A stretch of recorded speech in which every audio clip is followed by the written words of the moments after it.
First of all, thanks a lot for taking out your time amidst your busy schedule, I'm pretty sure, and joining me on this call today. A very, very warm welcome to NMIMS again in this online mode. And introducing myself, I'm Anusha Das, and I'm a member of the Alumni Relations Cell here at NMIMS. And it's a pleasure for me to have you on board. Today I'll be interviewing Mr. Arjun Upadhyay, who is currently the product head at L&T Financial Services. He's a pass out of SBM NMIMS Mumbai, the batch 2012. I'll get started with the interview, sir. Sure.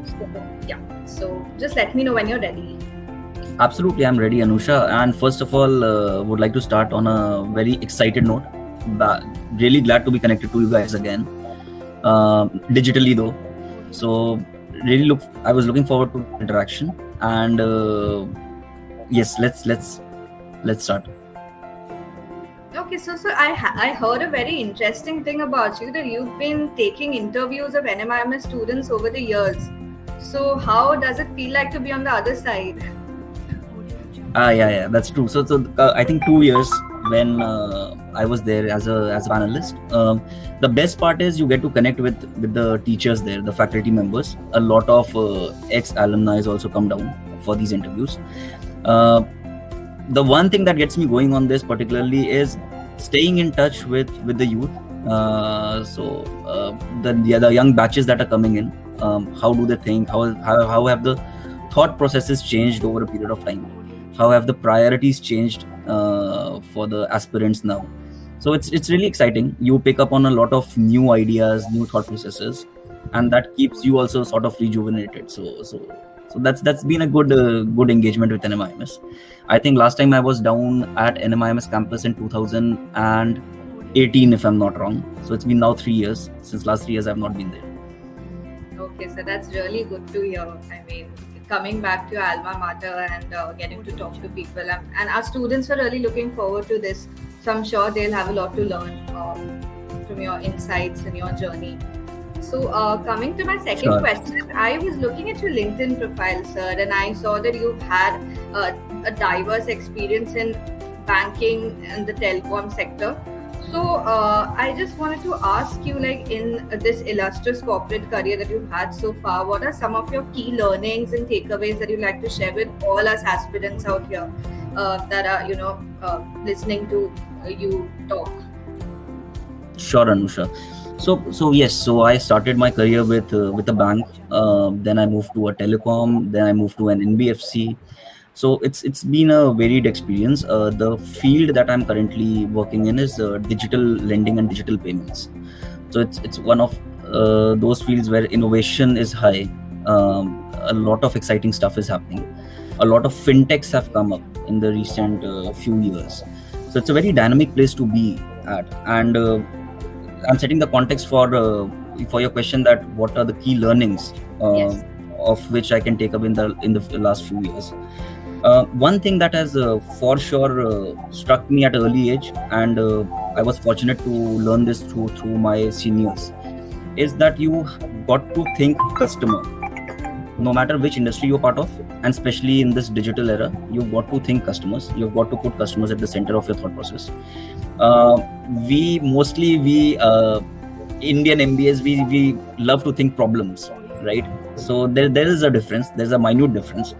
Don't think problem, think customer. The only difference is, if you're thinking customer, over a period of time, you'll beat other peers who are thinking problems. When you think customer, there is a lot of lateral thinking you do. There's a lot of innovation that comes into play, right? You're filling the gaps that your customers have. So, and this is not anything in particular to my industry. I believe this is across industries. Everyone is experiencing this, and slowly digital has seeped in really deep into our lives. It's an integral part of our way of living. This is even pre-COVID. So thinking customers was one. And second thing that came to me as a corporate, when I entered the corporate life, is the rule of 1%. Now this is something that I've practiced, and I believe that you've got to be in the top 1% of the workforce, because those are the people who lead, who set goals, who drive teams. and if you've got to stay at the top of the game, you've got to be very well, you have to be very informed, you have to read well, you have to stay very well connected, and you've got to think solutions, right? So just try to stay in the top 1% and think customers. Those are the two things that came to me as part of my workplace experience.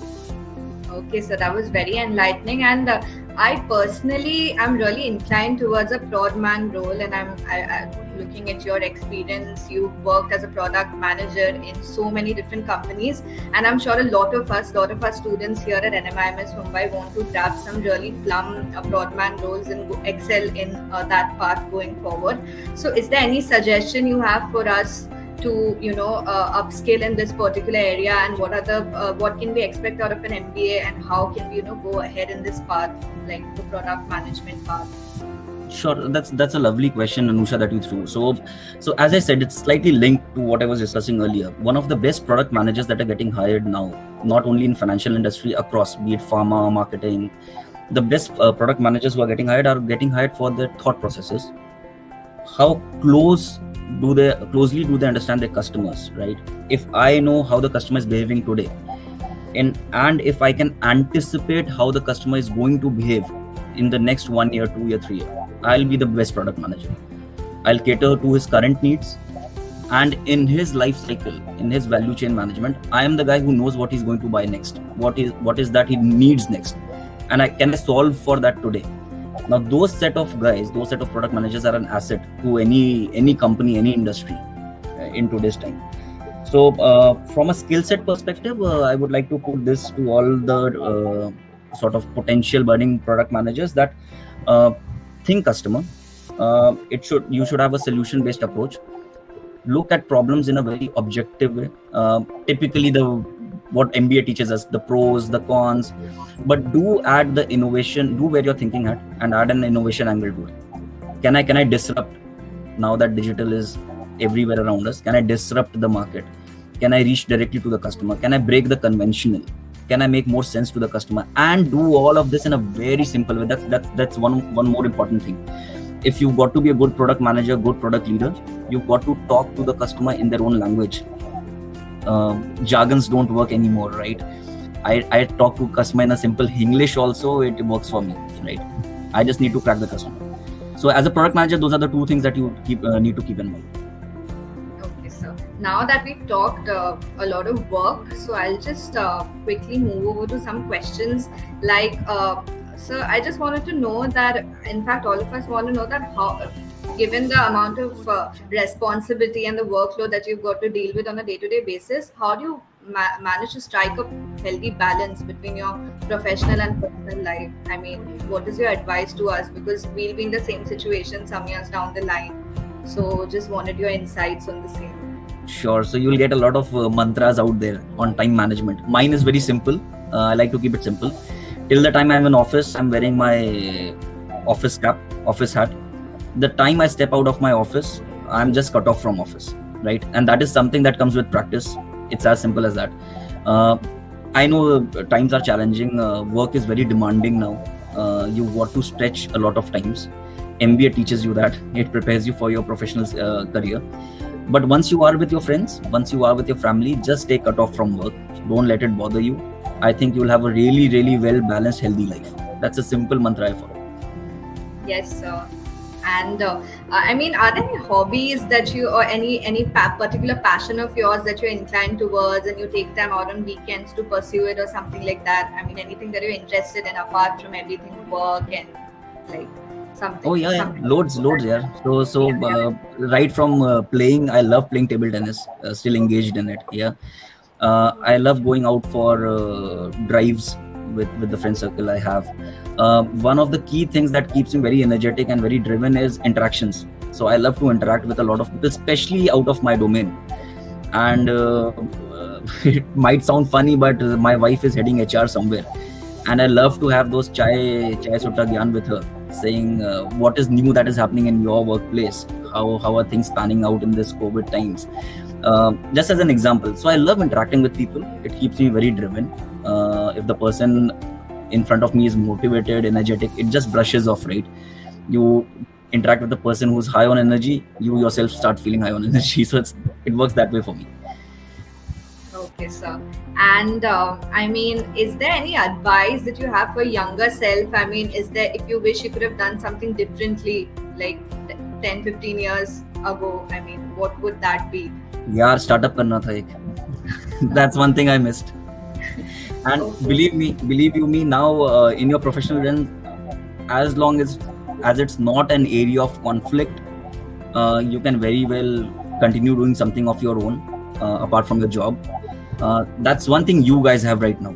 Those 2 beautiful years of MBA and the amazing 300 or 500 students around you, all equally intelligent, equally capable.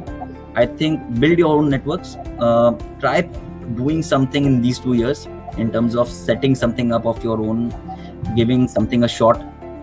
That's one thing I could have done better. Okay, sir. And I'd like to say that you were really fortunate enough to have, pursued your MBA on campus, which is not the case with us. So we are currently, in for an online MBA. So any advice you have for all of us, all these students out here watching you? I mean, Yeah. like the areas where we should upscale and focus on, so that we don't lose out on anything in spite of this course being online.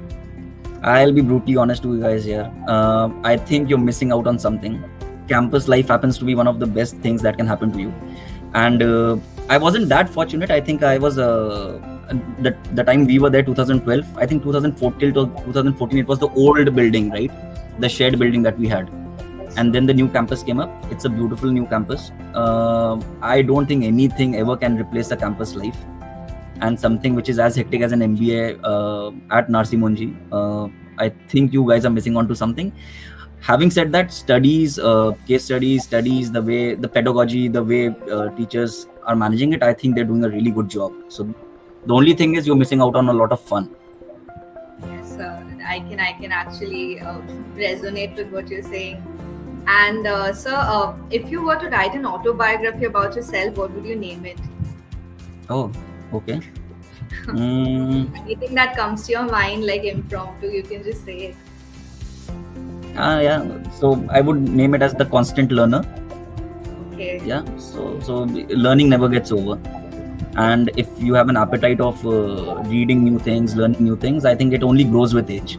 So Okay, so like you said that you're an avid reader, and all of us should be avid readers. So what are some books, crucial books that you'd recommend all MBA, upcoming grads to read to help them in their careers forward? sure, just read anything here. I won't recommend any books, right?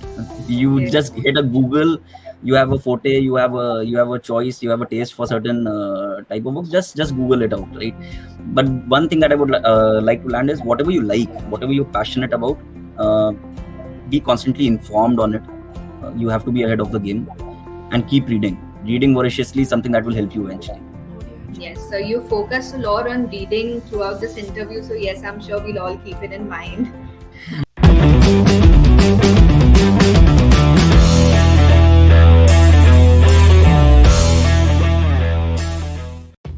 And so basically, I'm done with the questions for this up close and personal campaign. I just have a last little segment for you, which is called the rapid fire, where I'll be firing 4-5 questions to you, and Sure. you have to answer them in 1-2 second max, and then we can probably wrap this up. Sure. So this is like an NMIMS edition where you'll have to recall your campus life, your time there, and maybe answer. So first Okay. question: your favorite subject? HR, Miss Veena Vora. Okay. This brings me to my second question, which I think you already answered. Your favorite faculty?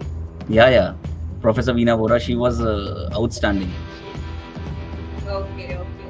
Your favorite favorite spot here in NMIMS, like a zone or any area like that? Table tennis. So there was this boys' hostel. I know you people boasted of a really nice girls' hostel. We had a very shabby boys' hostel, and there was a small table tennis table which was behind the canteen, and we spent most of our times there. So that was my favorite spot. Okay. Your most memorable experience here, like it could be a case study competition, it could be something Placecom. like a club. Placecom. Okay, you were a member of the Placecom? Yeah. Okay. Okay. And if not an MBA, what is the alternate career path you would have chosen? Like a very generic question. I think I would have had a startup of my own. Okay. All right, so I think that'll be all. Since we're not going to take up any more time, we've stuck to the 10-15 minutes. I think we've exceeded it, but yeah, I think it was pretty comprehensive. And thank you so much for answering all my questions and your suggestions. I'll take them into account, and I'm sure there's a lot for us to learn from everything you said. Thanks a lot, sir. Yeah, Anusha, it was a really good interaction. Again, connecting to you guys is a pleasure for me. So, and look forward to more of these. Thanks for reaching out, and you guys are doing a great job. Thank you, sir. Thanks a lot. Have a good day. I'll get in touch with you if I have any doubt. Absolutely, yes, Anusha. Stay connected and stay safe. Yeah. Yes, Bye. you too, sir. Bye-bye. Bye.